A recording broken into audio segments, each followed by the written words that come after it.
Ada pertanyaan, sejak kapan rendang itu punya agama? Maka dijawab, apa jawabannya?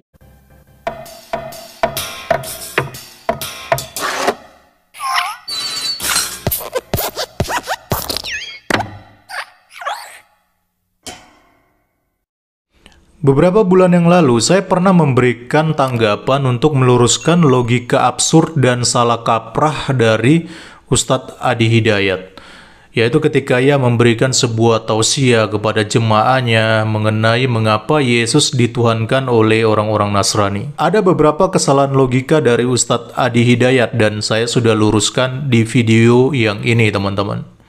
Nanti teman-teman bisa lihat sendiri dan linknya akan saya cantumkan di kolom komentar. Tidak berhenti sampai di situ, lagi-lagi Ustadz Adi Hidayat ini dia memberikan sebuah tanggapan terhadap argumentasi yang dikemukakan oleh Gus Miftah, yaitu terkait mengenai rendang ya, yaitu babi rendang yang viral beberapa hari lalu. Dan lagi-lagi ada sebuah kedunguan yang cukup kentara ya, terkait dengan jawaban yang diberikan Ustadz Adi Hidayat untuk menjawab Gus Miftah ini. Oke, mari kita langsung simak videonya. Assalamualaikum warahmatullahi wabarakatuh. Allah subhanahu wa ta'ala berfirman di dalam surat Al-Baqarah 168. Bismillahirrahmanirrahim. Ya ayyuhan nas kulu mimma fil ardi halalan thayyibah. Wahai para manusia, makanlah makanan yang halal dan baik yang ada di muka bumi. Kewajiban makan makanan yang halal itu kan untuk orang Islam ya. Orang non-Islam ya terserah mau makan apa. Termasuk mau dimasak dengan bumbu apa, dengan cara apa, ya selera mereka. Saya justru berterima kasih dengan para penjual makanan yang menjual makanan haram dan memberikan label non-halal. Sehingga ketika melihat makanan non-halal, yang kita lakukan jangan emosi, cukup nggak usah dibeli. Selesai. Ngomong-ngomong, sejak kapan ya rendang punya agama? Sebelumnya saya cukup respect ya teman-teman dengan apa yang disampaikan oleh Gus Miftah ini ya, dimana dia tidak mempersoalkan masalah daging babi yang dimasak pakai bumbu rendang, bahkan sampai mengeluarkan dalilnya segala lagi ya.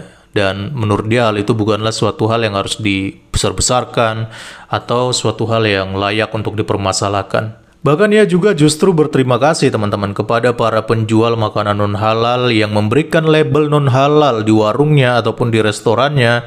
Jadi dengan adanya label ini, umat muslim pun akhirnya tahu bahwa restoran tersebut menjual makanan non-halal dan ini dapat mengantisipasi mereka untuk makan di situ. Nah, kita kembali kepada topik teman-teman. Poin besarnya adalah di dalam argumentasinya ini, Gus Miftah ini sebenarnya dia mempertanyakan sejak kapan ya rendang itu punya agama, kenapa sih harus dipeributkan, dipermasalahkan. Makanya dia bilang sejak kapan rendang itu punya agama. Nah, pertanyaan ini teman-teman langsung dijawab oleh Ustadz Adi Hidayat seperti di video berikut ini. Ada pertanyaan, sejak kapan rendang itu punya agama? Maka dijawab, apa jawabannya? Sejak batik, calung, angklung punya kewarganegaraan. Paham? Sejak kapan rendang punya agama? Sejak batik, calung, dan angklung punya kewarganegaraan. Paham jawabannya? Paham. Kalau batik diklaim sama Malaysia, mau tidak? Tidak. Orang Indonesia akan mengatakan batik itu budaya Indonesia, sudah melekat. Calung, angklung itu budaya Indonesia, melekat ke Indonesiaannya, karena itu tidak ingin diklaim oleh negara-negara lain. Pertanyaannya, sejak kapan batik punya kewarganegaraan? Kan sama saja. Artinya itu pertanyaan yang tidak berfaedah. Oke, kita akan meluruskan beberapa kesalahan logika dari Ustadz Adi Hidayat ini, di mana Ustadz Adi Hidayat ini menjawab bahwa rendang itu punya agama sejak batik, calung, angklung itu punya kewarganegaraan, teman-teman. Saya paham maksudnya Ustadz Adi Hidayat di sini. Dia sebenarnya sedang memberikan sindiran gitu ya terhadap Gus Miftah gitu ya. Dimana kalau misalnya calung, batik, dan juga angklung itu diklaim oleh orang lain, diklaim oleh negara lain, maka banyak warga Indonesia pasti yang langsung rame gitu ya, bereaksi ya. Dan dia menyamakan itu dengan kasus rendang ini, dan saya pikir itu tidak apple to apple, dan itu yang akan kita bahas di video ini teman-teman ya.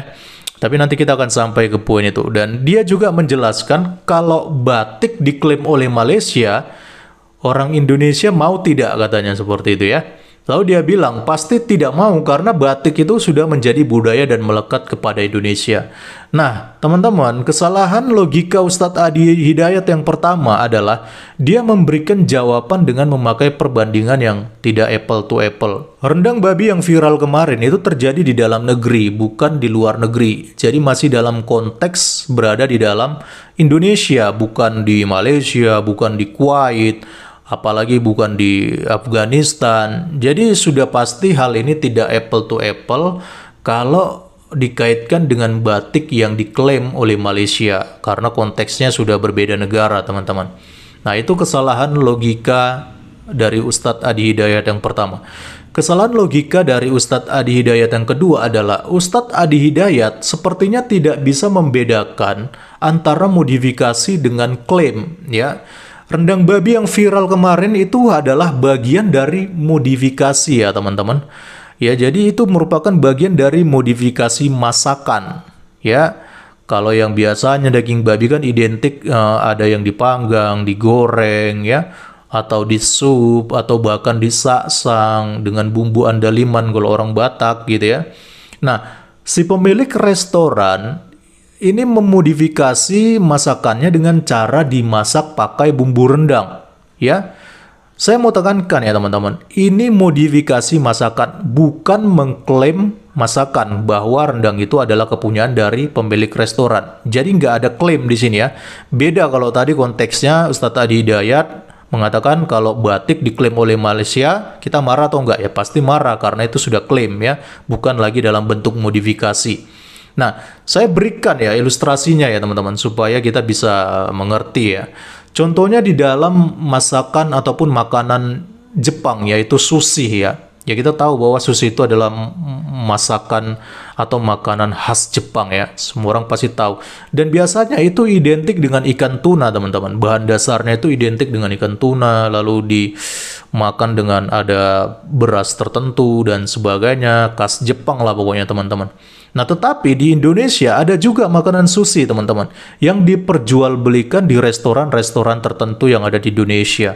Bahkan ada juga di antara mereka yang memodifikasi makanan sushi ini dengan berbagai versi. Ada sushi yang dimasak pakai keju dan sapi, ada sushi yang dimasak pakai pisang juga ada. Bahkan ada juga loh teman-teman sushi yang dimasak pakai rendang. Nah pertanyaannya, apakah orang Jepang ini berhak marah dan menuntut Indonesia karena sushi mereka, makanan khas mereka dimodifikasi dengan bahan-bahan lain selain dari ikan tuna teman-teman? Jawabnya tentu saja mereka tidak berhak marah teman-teman, karena ini hanya merupakan bagian dari modifikasi masakan, bukan mengklaim ya kalau sushi itu adalah masakan Indonesia, bukan. Jadi Indonesia nggak mengklaim, hanya memodifikasi masakannya sehingga menjadi ada bermacam-macam versi, ya.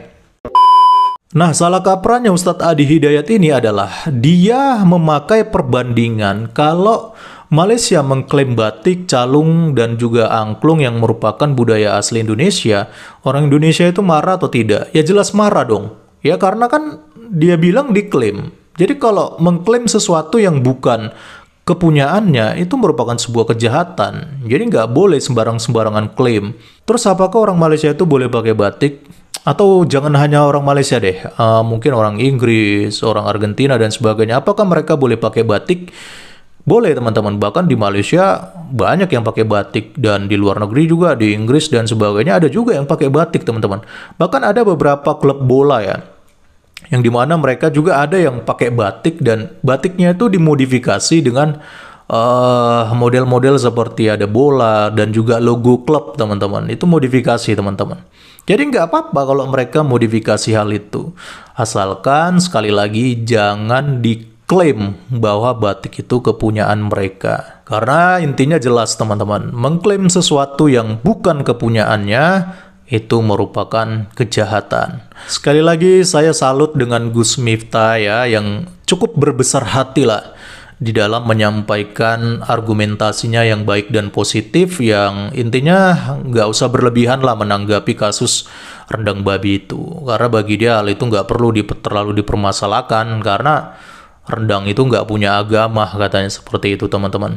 Ya, dan intinya respect buat Gus Miftah dan buat Ustadz Adi Hidayat. Saya pikir perlu banyak belajar lagi lah tentang cara menyampaikan argumentasi dan juga cara berlogika supaya nggak jatuh di dalam kesalahan logika yang sama berulang-ulang kali.